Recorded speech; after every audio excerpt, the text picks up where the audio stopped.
كيف نمنع الفاونديشن من انه يتأكسد او يصير على برتقالي او يصير اغمق على الوجه؟ هاي واحدة من الاشياء اللي كثير بتعانوا منها وكثير بتسألوني عنها.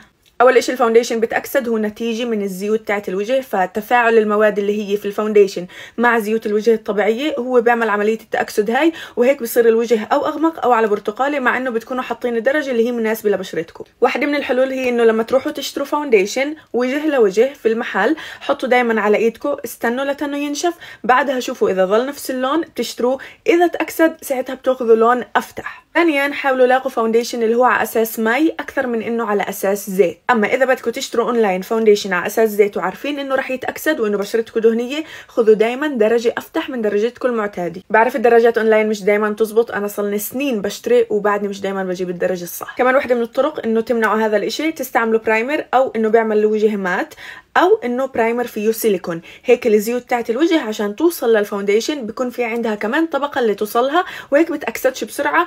او انكم تضلكم تستعملوا باودر خلال النهار عشان الوجه ما يزيتش، فلما الوجه يزيت هو هيك بتصير عمليه التاكسد مع الفاونديشن. ودايما بنصح اللي بشرتهم دهنيه دايما يستعملوا فاونديشن اكثر على اساس مي او على اساس فيتامينات، على اساس سيليكون حتى، اكثر من انه يكون على اساس زيت. الفاونديشنز اللي فيها زيت اتركوها للبشرتهم جافه. وبس. لاف يو.